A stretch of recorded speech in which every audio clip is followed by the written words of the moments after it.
I've been running ultras for the past 4 years and I'm currently training for the winter spine race. Preparation is going well, except I keep getting cramp on harder efforts. In the summer, going for a time in a 15-mile race, I got it stepping over a fallen tree and in trying to run it off, ended up tearing a muscle. Oh, bloody hell's bells. Last week, I got it during a trail marathon on the start of a steep ascent late in the race. I always carry electrolytes in my bottles and do my best to keep drinking.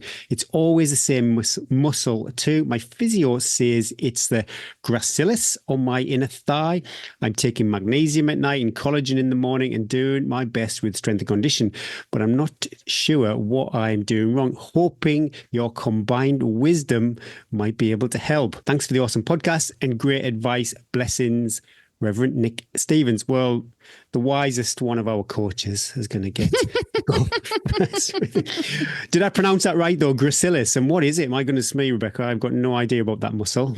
Yeah, no, that is right. And it's a muscle which is on your, as he says, is on your inner thigh. Primarily responsible, or one of its roles is to bring your thighs together. So it's what we call an adductor muscle. So it brings your legs together. And it also has a role in sort of bending and in inward rotation of the knee as well. So it's a long muscle that goes down the inside of your thigh.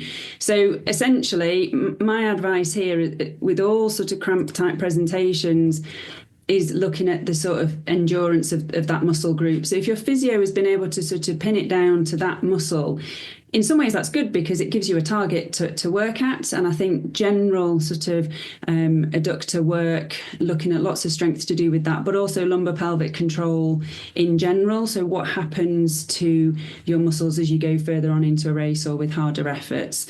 So looking at all of that lumbar pelvic control, but particularly paying attention to the adductor muscle group, which is sometimes a bit neglected. There's some very specific exercises you would have to do to target that. And I think as long as you've got a specific program which looks at that on top of the general S&C stuff that we do, then I think that you're probably going to be on the right lines. But if it's always isolated to one muscle, then that's just telling me that that muscle group probably doesn't have the capacity and the endurance for what you're asking it to do. But it's good that you've sort of isolated a cause and it gives you a target for rehab would be my advice. So you've mentioned you're doing your best with it. I think it's just about getting that specificity of that strength and control work. Yeah, strength and conditioning work. That's my experience with cramp is I would ask my body to do something it didn't have capacity for, basically. And luckily, it doesn't happen anymore. But that was my early days experience with cramp, just asking it to do a little bit too much. What about yourself, Trish? So I'd ask a couple of questions based on what you say. So I'll ask the questions and then maybe you can ask yourself them. So you said you've run ultras for the past 4 years, currently training for the winter spine. Prep is going well. So did you have cramping prior to this, or is it just a recent thing in your spine training? And if it's a recent thing in your spine training, again, that would kind of point to it being moving into the bracket of overuse or, some disparity in terms of the muscle groups there. Has it happened before, or is it just a new thing for the spine? Therefore, if it is, it's probably some kind of overuse injury. So maybe take a look at your load. Are you increasing your load too much? Are you doing too many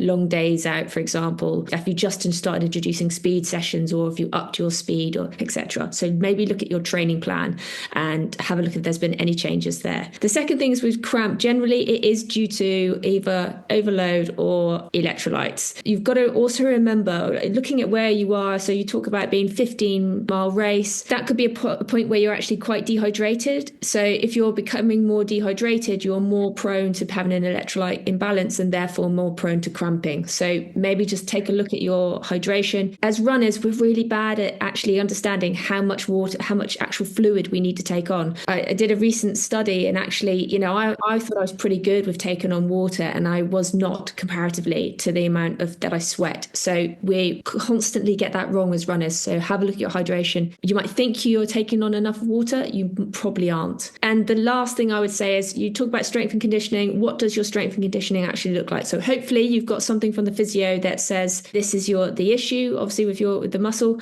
and what these are the exercises that you can do to help make that better. Have a look at your S&C.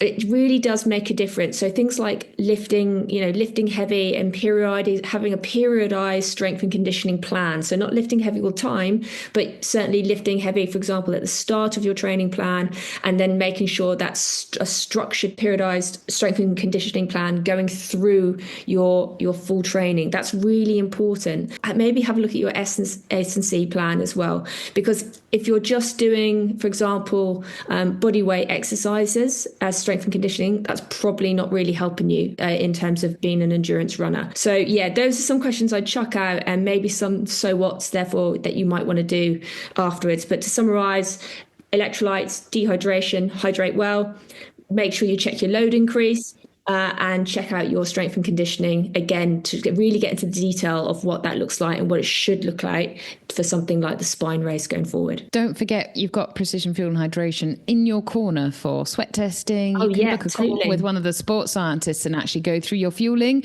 Also, they might be able to help and give you a bit of advice as well, because if you've cramped before, that beginning onset of cramp, when you get the first little electrical twinge of like, oh my gosh, the cramp is coming, what to do then? And if it's something like the spine, you've got to sort it. So stopping, taking on some salt, hydrating. So I would also think about booking a call with one of their sports scientists and going through your fueling. They'll have heard it all before. That was why the company was set up, was because Andy couldn't stop cramping during endurance events. So use their knowledge as well. Is there a bat in your house? Bugs. Australia, from Australia. She's got an enormous spider.